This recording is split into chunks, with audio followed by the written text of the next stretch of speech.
We're back. We're so back, guys! Yay! Welcome to Run Rates 2026. From now on, we're gonna do our run rates like this. I'm just kind of chilling on my bedroom floor while explaining to you about the books that I finished this month, as well as giving you a little bit of recommendation whether you should read it or not.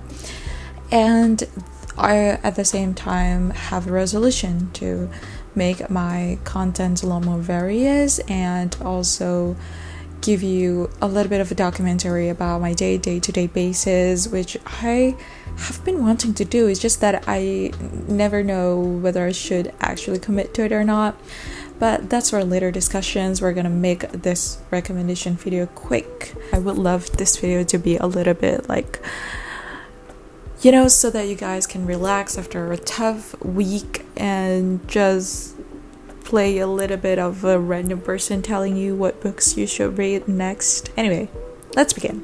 So the first one is Persepolis. It's by Marjane Satrapi, and the second book I read is also Persepolis, but the second volume.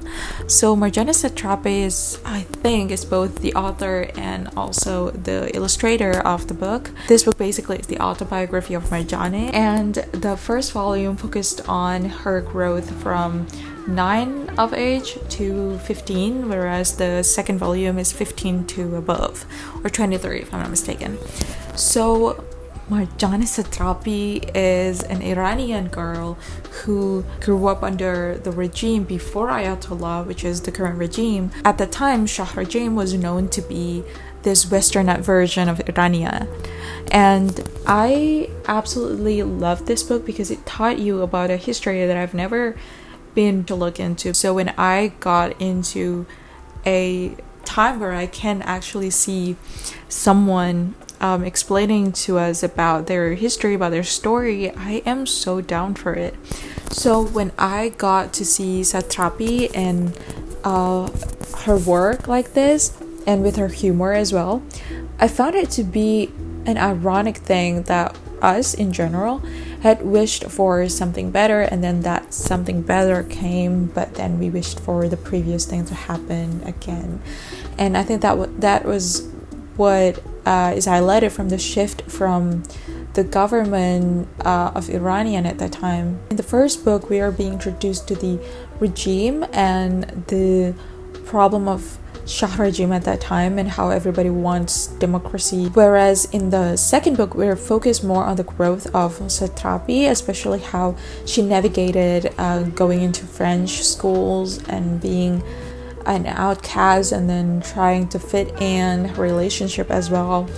And I really love this growth. I really love the duality of Satrapi. It's not really a duality, it's more like being human, and I think that's such a beautiful realization to have. And then we're going to get into the third book, which is The Housemaid, Rada McFadden. I think everybody knows this because it's actually being adapted to a movie, so I believe that everybody has heard about this at least once, with our beautiful Amanda Seyfried and Sydney Sweeney. I really love the book for the way that it really puts you at the edge of the seat. Basically, The Housemaid told a story about Millie, our ex-prisoner, and you never know why until you get to read the book and you finally know why she was being prisoned. Basically, Millie was prisoned and then wanted to clear her records by continuing on having a work after prison. So she decided to apply for a role of a housemaid at Winchester Family, but it ended up to be a bit rough because after she got accepted, Nina Winchester was once an angel, but then turned out to be this harsh person, and in day-to-day basis becoming even more inevitable to not care. So in the book you will see how the story is twisted and how there is always a certain explanation to why she behaved that way, and I love this book so much. However, the movie, to be honest, I don't like it. To be honest, I feel like the movie is quite having this lazy writing, but I know that's only my opinion. But as someone who watched Galanter so much, which is my absolute favorite YouTuber out there, I definitely can see if he once reviewed this movie, he would probably say that at the end of the movie, it is so lazy writing because it's just a montage of the character dubbing to it. It's just lazy because there are so many ways that you can portray that exact story, but you decided to just put it into a montage. It is such a waste of a good story. Anyway, we're continuing on to the fourth book, which is Broken Strings by Aureli Moremans. It's actually a memoir written by one of Indonesian actors that turned out was a victim. She had met with this crazy person. She didn't know that he was crazy at that time. So this person called Bobby manipulated her into having a relationship with him despite having almost 14 years difference, and this made Aureli become so easily to be manipulated, especially considering the fact that she did not have her father with her at that time. Her father stayed at Belgium and she had to stay at Indonesia for working with her mom and also her brother as well. So the story unfolded a truth about being a child actor or child actress in an industry where the manager wanted you to just get a job. So basically the manager let Aureli had the light of playing a 21-year-old character, and because of this meeting she met with Bobby. Bobby started to get into her life, started to go into her house a lot, and at the end of the day, she was forced into doing things that she was not comfortable in doing. I reckon that this book is really relevant for our society right now, and I love the way that Aureli put this into a free-to-read book. I love it very much because we are in Indonesia. It's so taboo for us to talk and call out pedophiles. We're not comfortable using the word pedophiles, and I really want to highlight that because it's so easy for us seeing actresses and actors have so many relationships that are big in terms of age gap. Like one of the actors is 29 and one of the actors is 19, and we see it like, well, they're legal at the end of the day. But the problem about legality is that when you're different, it doesn't really make you like this crazy shift in you. No, when you're different, it's just when you're different. Like 19 and 18 and 17, they're not that different, guys. So we still need to call out these people. Well, when it comes to 20, we're talking about different things, but we're talking about still the age of 18, 17, 19. These ages are still very much similar to each other. And I mean, 18, 19 probably different, but like 18 and 17, it's not that different.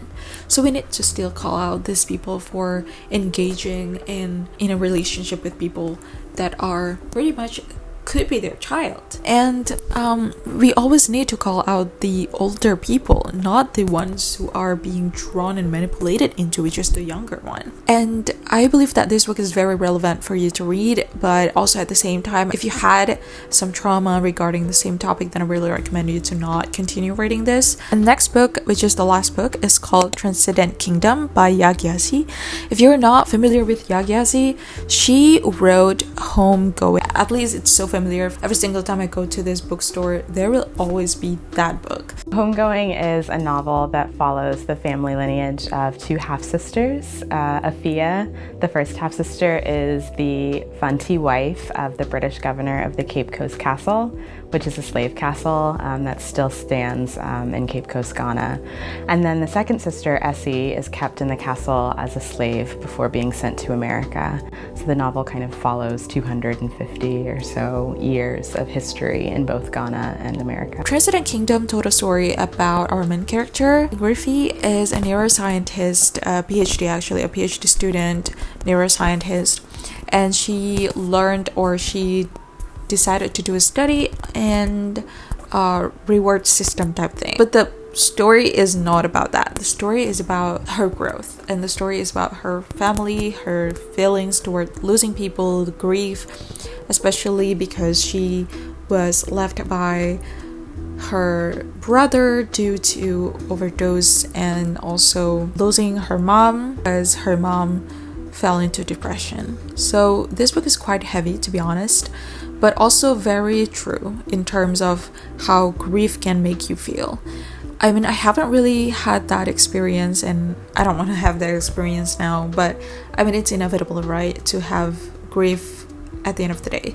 But this book clearly captures the way that grief can turn you into, which is what happened to Griffey Mom, and how it could also disrupt your own connections with other people and God. I don't think that a lot of people are religious, I know, but this book captures the way that Ruthie dealt with her challenges and being portrayed in a way that she started to talk to God in a way that was so raw and so pure.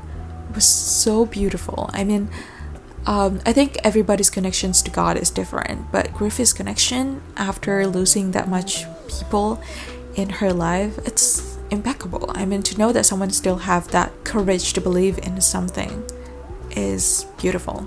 However, I would say that this book, for the essence of it, is really beautiful, and I think everybody should read it. But if you're looking for a book with a clear ending, like you wish for something to happen, something grand, well, I don't think that you'll get it from this book. I would say that this book even come out to be a little abrupt in terms of ending, but also at the same time, I can understand it from different POV. I feel like every book deserves their own justification on why their ending is like that. This book ended abruptly because when you're grieving, there is no end to that. And time will heal it, of course, but it never really ends. And I think that realization made me feel like this book still deserves to be recommended to people because it's true. That's the end of our video today. I would love to hear more of your thoughts about the books that are recommended in this video. If you're interested in knowing more about my life or about my thoughts, I will be doing more of this, sitting laid back, relax, and talking to you guys and edit them and give a little bit sound here and there. Maybe we're gonna see a lot of that, lot more in this channel. I don't really have a specific schedule to upload my video, but I'm gonna finish it now, guys. See you later, alligator. Bye. Assalamualaikum.